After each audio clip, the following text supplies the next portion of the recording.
Oi? Então, boa tarde a todos. Queria agradecer o grupo de anestesia, professores, pelo convite. Qual que é a ideia aqui que eu vou conversar com você em torno de 15, 20 minutos de conteúdo, a gente abre para discutir, acho que fica mais interessante. É o que hoje na literatura chama de onda vermelha. Né? Não se concebe mais que cada setor que atenda ao politrauma trate-o da sua forma. Então não é possível a PH manejar fluido de uma forma, aí quando chega aqui na sala de emergência, a equipe da cirurgia medicina de emergência maneja de outra forma, aí no centro cirúrgico maneja de outra e a UTI de outra. Precisa ter uma continuidade que respeite a fisiologia do paciente em seus diferentes momentos.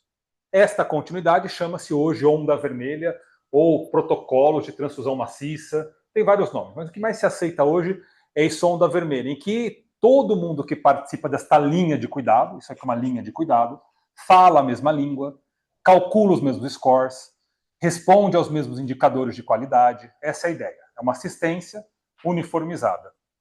E aí, para explicar para vocês isso daí, existem alguns conceitos que eu vou passar rápido, outros que eu vou enfocar por mais tempo. Então, é o que é esse politrauma que nós chamamos, qual que é o vocabulário que quem atende o trauma usa, os principais scores que nós utilizamos para ver quality improvement, né, critérios de qualidade de atendimento, a sequência de atendimento, os princípios de transfusão maciça e os critérios os indicadores de tempo-resposta, que são bem importantes. Então, o primeiro item sobre politrauma, que é esse paciente que vai receber a transfusão maciça, as pessoas geralmente usam politrauma de uma forma muito imprecisa. Né? Politrauma é um conceito, tem critério, chama definição de Berlim. Ele diz que todo politrauma é aquele paciente que tem pelo menos 30% de mortalidade. Claro que é impossível saber isso a priori, né? Quando chega, como é que eu sei quem? Eu tenho que esperar morrer para saber qual que é 30%. Né? Então, existem indicadores de alta mortalidade. Então, é politrauma todo paciente que tem pelo menos duas lesões anatômicas, que pontuem pelo menos três numa escala que é igual ao TNM do tumor. A gente tem uma classificação, são tabelas e tabelas, que dependendo do quão lesado está um órgão, ele ganha uma nota. 1, 2, 3, 4. Então ele tem que pontuar pelo menos 3, vai de 0 a 6, então metade, nessa escala. E mais um critério de gravidade que pode ser idade avançada, rebaixamento de nível de consciência, hipotensão arterial, acidose ou coagulopatia. Se ele tiver um desses critérios, mas duas lesões com pelo menos 3, ele é um politrauma. E é desse paciente que nós vamos falar daqui em diante. Tá? É aquele trauma grave que vai precisar entrar na onda vermelha. Os outros não, os outros é muito tranquilo de manejar. Quando esse paciente chega para a gente antigamente usava o ATLS. O ATLS hoje ele é um livro pouquíssimo utilizado em trauma. Ele é um livro de sistematização de atendimento para não cirurgiões, não emergencistas. Né? Está super desatualizado, ele não acompanha muito bem a literatura. A sua última edição do ano passado ela é bem defasada. Então, nós não utilizamos mais essa ideia de atendimento primário com ABCDE, secundário, ou antigamente se falava, né, o FAST, o EFAST, depois virou o FAST Plus. A gente não faz mais isso. O que se faz é um atendimento em que existe um mnemônico chamado AIMIS-TIAMBU, em que eu identifico o indivíduo, o mecanismo, as lesões, sinais vitais, tempo e tratamento recebido, e já no atendimento inicial eu já coleto alergias, medicações em uso, passado médico e outras informações. Então, quando vocês pegarem nossa ficha, ela vem escrita assim. Geralmente assim, AIMIS Tiambu, em linha, e a gente vai colocando esses dados. Tá? Então, essa daqui é a anamnese do trauma, é dessa forma que vem escrito. E o ultrassom, hoje, ele é exame físico, né? Tem uma publicação do JAMA famosa, 2018, que fala que o ultrassom é o quinto pilar do exame físico, né? Insonação. Então, para cada letrinha do atendimento inicial, eu tenho uma janela ultrassonográfica. Então, na letra A, eu tenho as janelas de via aérea e cervical, na letra C, as janelas de volume estressado, de reserva venosa, de lesões, etc, etc. Está todo diluído. Então, você também vai encontrar em cada letra do atendimento algumas janelas ultrassonográficas. Tá? Para vocês lerem os nossos documentos quando vocês pegarem. E aí, junto, nós calculamos 3 scores. Também, quando chegam para vocês, vocês vão ver esses 3 scores calculados. Existe um score que é um score fisiológico, é um score de reserva fisiológica, então ele começa bem alto e vai caindo, em que é calculado usando Glasgow, pressão sistólica, frequência respiratória. 7,84 é o máximo, 0 é morto, 4 é um número de corte de gravidade. Então, traumas com chegada de RTS menor que 4 tem mais que 50% de mortalidade. O outro score é um score anatômico, ele é de quantidade de lesão. Essa figura é infeliz porque ele não é linear, ele é logarítmico. Ele não tem todos os números, né, porque é uma soma de quadrados. Então eu pego aquele AIS, que é o TNM do trauma. Para cada região do corpo eu documento a lesão. Para cada lesão eu dou um ponto no AIS, elevo o AIS ao quadrado e eu somo os 3 piores quadrados. Então é a soma do quadrado das 3 piores lesões do organismo. Vai de 0 a 75, 0 é uma pessoa ótima, 75 está morto, o corte é 15 de gravidade. E aí, o que eu faço? Eu pego essas duas tabelas e ploto num XY, né? Então, no eixo Y está o RTS, 8, 7,84 é o melhor paciente, 0 é o morto. ISS, 0 é o melhor paciente sem lesão nenhuma, 75 é o morto. Quem está aqui é quem tem que sobreviver, certo? O melhor RTS, a maior reserva fisiológica, com o melhor ISS, a menor quantidade de lesão. Quem está aqui em cima é o muito grave. Traço uma mediana, todo mundo que está para baixo dessa linha tem que sobreviver, todo mundo que está para cima tem que morrer. Se um aqui sobreviveu, eu faço reunião de maior mortalidade tipo 2 e entendo o que eu fiz de tão bom que esse indivíduo com RTS de 3,5 e um ISS de 45 sobreviveu. E pego esse ser humano aqui, que tinha um RTS de 7,5 e um ISS de 25 e descubro por que ele morreu. Eu faço uma reunião tipo 1. E aqui é a ideia que a gente faz para discutir trauma. Então, esses indivíduos aqui não morrem, estes aqui, se sobreviver, é muito interessante. Qual que é a nossa meta? Encher de pontinho azul aqui. Né? E para esses vermelhinhos sobreviverem, tem que ter onda vermelha. Hoje, em trauma, a principal variável que faz todo mundo pular para cá azulzinho é você atender rápido e onda vermelha. Tá? Onde a coisa começou a mudar para a gente entrar definitivamente na onda vermelha? O que vai matar o politrauma é sangramento. Essa é a principal causa de morte no trauma. Né? Depois é o TCE, depois é o PEP, mas o que mais mata trauma reversível é o sangramento. E eu tenho 2 tipos de sangramento. Eu tenho o sangramento externo ameaçador à vida e o sangramento interno que eu preciso comprimir de alguma forma, cirurgicamente. Para o sangramento externo ameaçador à vida, criou uma letrinha chamada X. X de extreme, X de compressão. Então é fácil, a gente faz lá embaixo, põe torniquete, comprime, tratei isso daí. Existe um conceito de compressão fisiológica, que são para os pacientes que usam anticoagulante, e o complexo protombínico é o reversor universal, né? Já que a gente não tem ciraparantag, não tem darocizumab, não tem eles. Então, o complexo protombínico seria o X fisiológico. Para nós, o que vai começar a importar é o quê? Naquele trauma mais grave, que está sangrando e perdeu muito volume, a gente hoje reanima primeiro do que intuba. Fácil explicar para vocês, né? Não vou entrar em muitos detalhes, mas o paciente está sem volume, sem reserva venosa.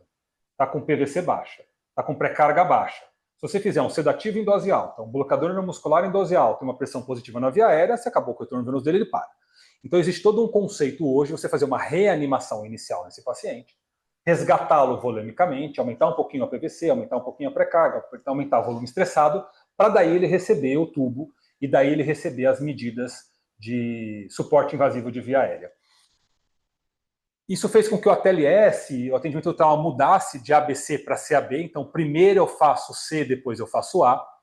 Existe uma série de estudos, quem publica muito isso é uma cirurgiã colombiana chamada Paula Ferrada. Tem revisão sistemática, tem ensaio clínico, tudo. Ela é essa moça aqui. E ela coloca num editorial do JAMA que Circulation First é hoje a principal forma de você reanimar o trauma. Então, o trauma grave, ele tem que ter volume rápido. Essa é a grande resposta. Então, a onda vermelha começa com reanimação, com a letra C do CAB. Não é mais ABC, é C de CAB.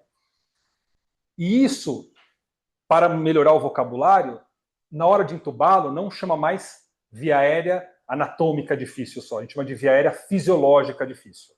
Que é esse paciente que está em risco de uma parada cardiorrespiratória pelas medidas invasivas.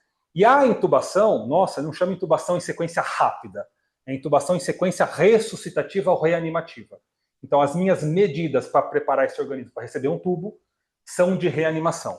São vários passos, não vou entrar em todos eles, mas o principal é volume e noradrenalina precoce no periférico, sem nenhum tipo de bloqueio simpático. Então, aqui está o primeiro pilar do da onda vermelha. É o APH, ou a sala de emergência, reconhecer precocemente que é um paciente grave, não fazer nenhuma medida invasiva de via aérea, começar a pegar uma boa veia, iniciar uma reposição volêmica, iniciar noradrenalina no periférico e tentar o mais rápido possível colocar esse paciente com uma compressão desse sangramento, seja uma compressão interna ou uma compressão interna. E aí, talvez o que seja mais interessante para a gente discutir aqui é esse volume que vai entrar precocemente naquele politrauma para a gente transformá-lo numa bolinha azul naquela parte superior do gráfico. O que é esse PTM? Transfusão maciça é um conceito retrospectivo. É um indivíduo que naquela sua estadia de 24 horas no setor de emergência recebeu pelo menos 10 bolsas de sangue. Então, o politrauma, que em 24 horas ganha 10 bolsas de sangue, é considerado um paciente que recebeu transfusão maciça. Isso pode ser decomposto em horas, e o critério pode ser que na primeira hora ele recebeu metade desse volume. Então, paciente vítima de trauma que precisa de pelo menos 5 bolsas de sangue na primeira hora do seu atendimento, é um paciente que recebeu transfusão maciça. É fácil perceber que um banco de sangue tem que estar preparado para me dar 5 glóbulos vermelhos em 1 hora. Então, eu preciso precocemente prever quem é o indivíduo candidato à transfusão maciça, para que eu abra um protocolo de transfusão maciça que não inclui só o sangue, inclui mais coisas. E aí surgiram na literatura várias tentativas de identificar quem é o paciente que precocemente vai ganhar essa quantidade de bolsa de sangue. A primeira tentativa foi usar aquela tabela clássica do ATLS dividindo o choque em graus. Isso daqui foi tirado de discussão. Hoje se sabe que esses números de choque não têm mais correlação nenhuma com a gravidade do paciente. A gente não usa mais essa tabela, não fala em grau 1, 2, 3, 4. Isso daqui não corresponde à gravidade.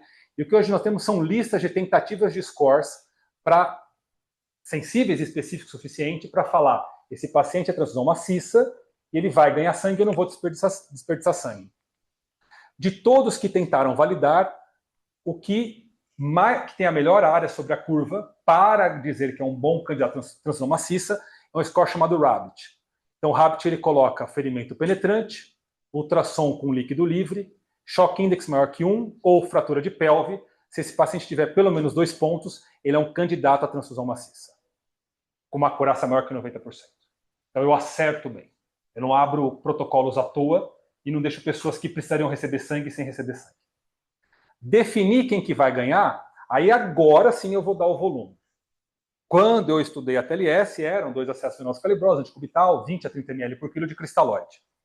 O principal órgão que estuda a reposição volêmica em trauma norte-americano hoje é o TCC, é o Tactic Combat Care, e é categórico isso daqui. Isso aqui a literatura hoje é consensual.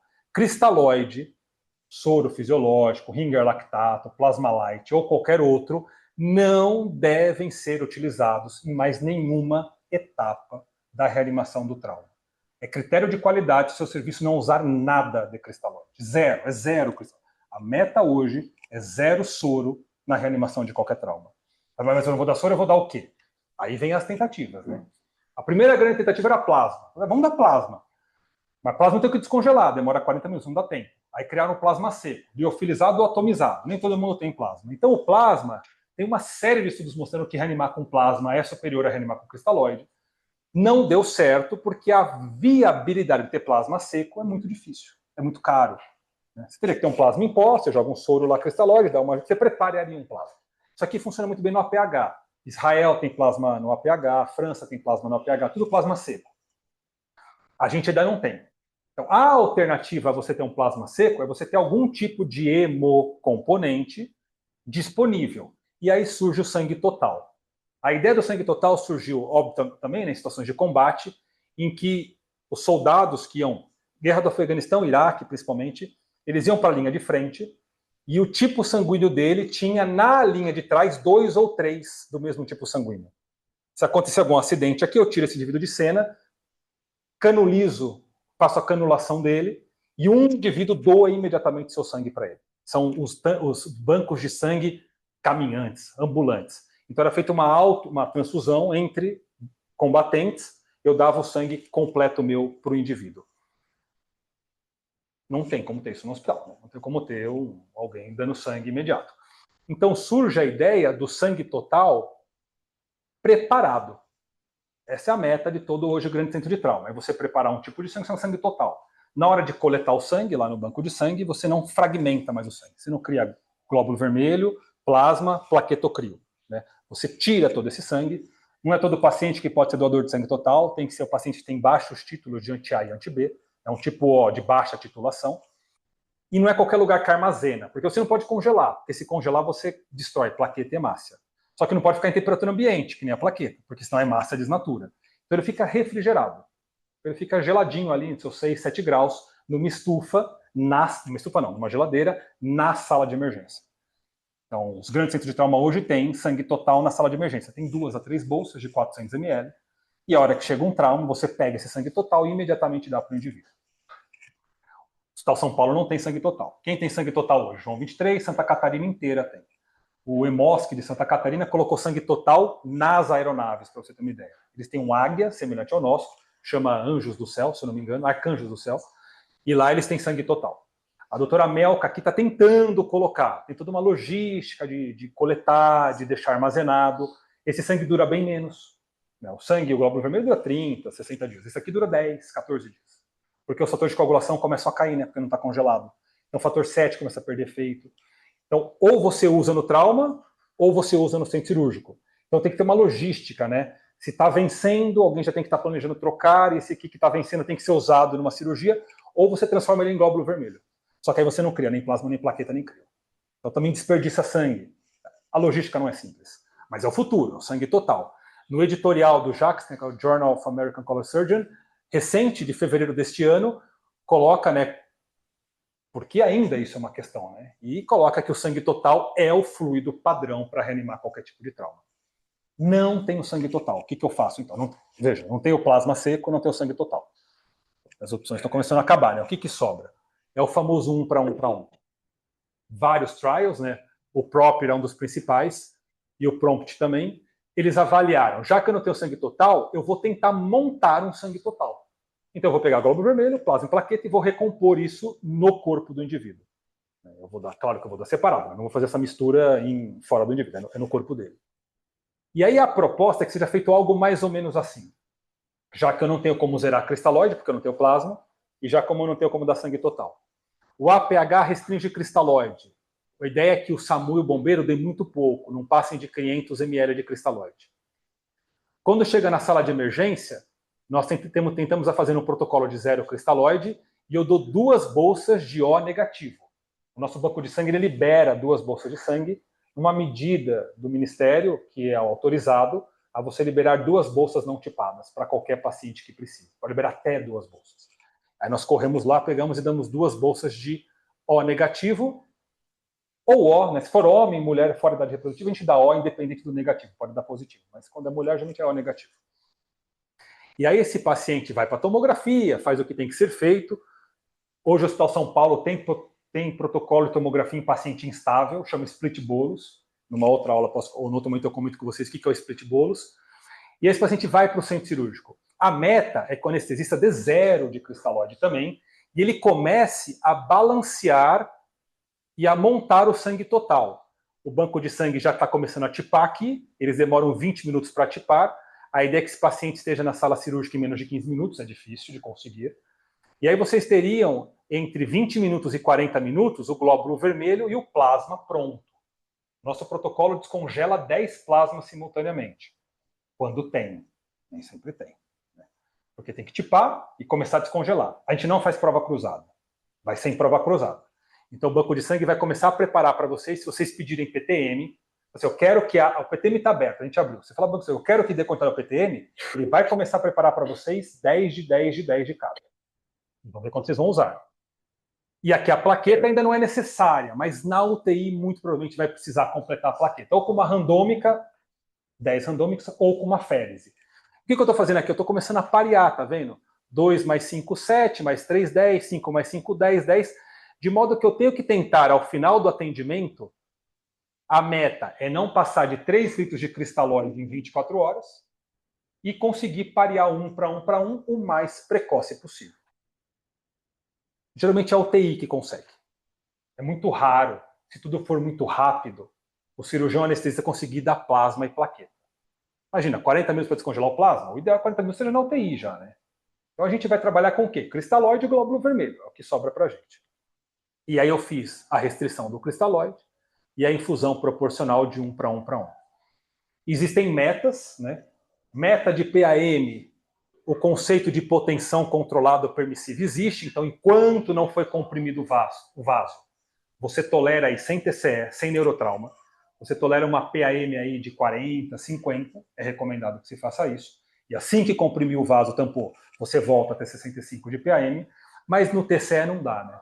TCE sistólica de 110. Então aí vai acabar que vai ter que usar um pouquinho mais de agressividade na reanimação volêmica.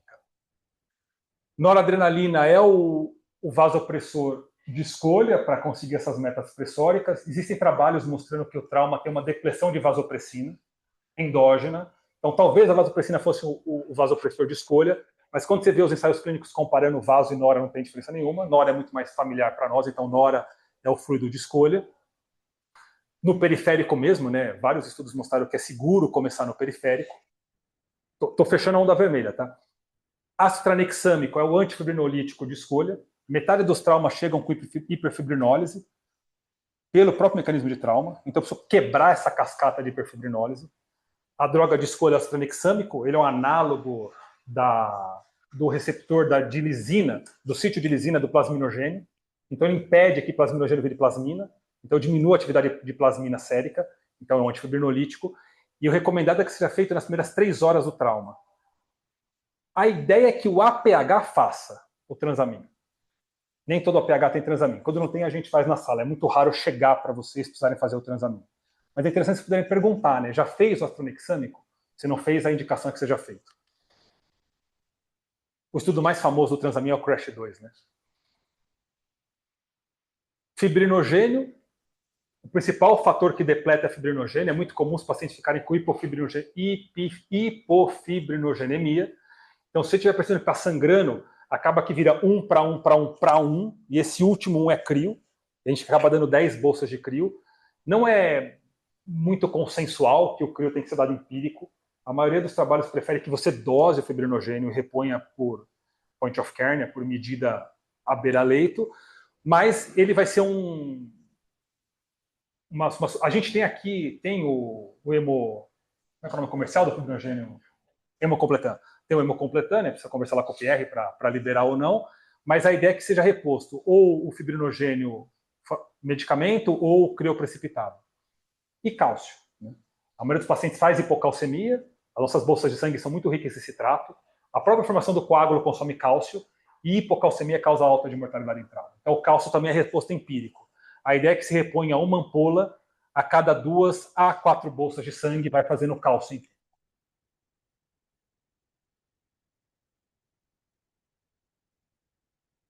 A outra opção é não fazer nada disso empírico e fazer tudo guiado por tomboelastometria, por ensaios de viscoelasticidade.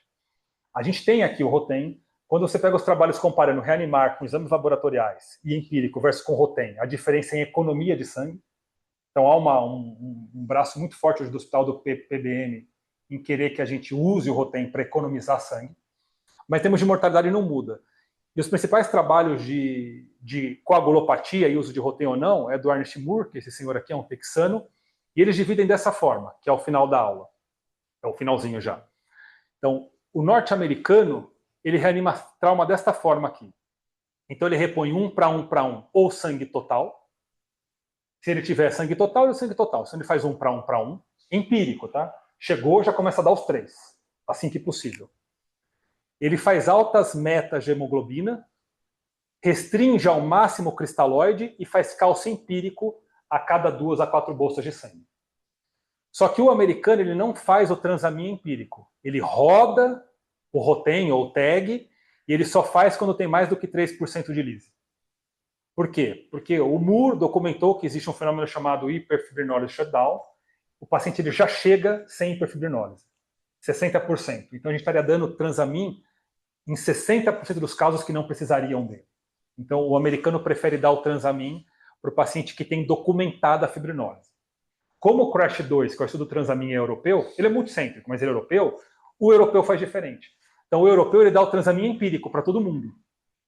Só que o que ele vai fazer diferente do americano? Ele vai dar vasopressor e cristalóide com fibrinogênio e glóbulo vermelho e plasma na proporção de 2:1. Ele muda um pouquinho a proporção. Ele dá mais glóbulo vermelho do que a gente costuma dar. A meta de HB é um pouquinho menor, roda o tromboelastograma e aí ele decide se ele vai fazer o plasma, mais plaqueta ou concentrado de complexo protombínico. Então veja que a plaqueta do europeu entra só depois do Rotem, enquanto a plaqueta do americano entra precoce. Então, se for pegar os dois protocolos, eles meio que concordam que tem que restringir cristalóide e tem que dar um pouquinho de tudo. Tem que dar o transamin, tem que dar o cálcio, tem que dar plasma, plaqueta e glóbulo vermelho. O que eles vão discordar é em que momento isso é feito. Se é feito empírico precoce ou se é feito pós algum exame que é point of care. É rápido o resultado. O que a gente hoje no Hospital São Paulo consegue fazer? O empírico. Né? O Rotem não tem para todo paciente, não é todo dia que está disponível. Então o que a gente consegue fazer é tudo empírico. Então o nosso protocolo de transfusão maciça, nossa onda vermelha, ela é 1:1:1, com ácido tranexâmico, cálcio e fibrinogênio empíricos. Assim que possível. Tá bom? Só para concluir, existe um conceito que antigamente era chamado de tríade da morte, ou triângulo letal, hoje é chamado de diamante da morte. É a mesma coisa com o cálcio, né? Então é a acidose, a hipotermia, a coagulopatia, mais a hipocalcemia, que quando conjuntos, mortalidade de 100%. A ideia é que eu impeça essa evolução. E a principal forma de impedir essa evolução é onda vermelha. Então, tudo que eu for repondo vai balanceando isso daqui. E tempo, né? Tempo é uma variável muito importante. Se vocês forem pegarem dados de mortalidade em trauma, a cada minuto de atraso, a mortalidade aumenta em 2%. A neuro fez uma lavagem cerebral muito boa na gente em tempos de trombólise, né? Tempo porta-tomo, janela de trombose, tem que trombolizar. Cardio é a mesma coisa, né? Tempo eletro, tempo porta-balão, porta-agulha. Sepsis, então, nem se fale. Se o paciente chegar no pronto com sepsis, não tiver antibiótico em 1 hora, é um crime que cometeu. Trauma mata mais do que todas essas doenças, né? Aqui vai, se for desfecho composto, essas duas juntas ela ganha trauma, mas isoladamente trauma mata mais. E em trauma ninguém fala, né? Tempo porta-sangue, tempo porta-plasma, tempo porta-tomo, porta-centro cirúrgico, quando na verdade é fundamental. É fundamental. A principal variável que diminui morte em trauma, na onda vermelha, dentro dela, é que tudo seja feito muito rápido. Muito rápido. O paciente tem que estar na UTI em 1 hora. Qual que é a chance de a gente conseguir aqui estar em 1 hora, né? Ele chega, o sangue demora para descer, o elevador não sobe, tem que montar a sala, tem que chamar anestesia, tem que transportar. Demora. A gente está muito atrasado em tempo. Mas algumas coisas a gente consegue fazer. Né? Dá para acelerar alguns processos. Então, por exemplo, reanimar no periférico, não precisa de central.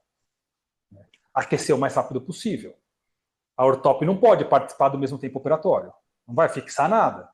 Vai para a UTI com as fraturas expostas do jeito que dá e num segundo momento fixa. A gente não fecha a cavidade, deixa o abdômen aberto, faz um Barker. Então, essas coisinhas todas juntas começam a compor isso daí. Era isso que eu queria mostrar para vocês. Aqui está um resumão de tudo que a gente falou. Tá? E fico aberto aí para dúvidas, comentários, sugestões. Obrigado, pessoal.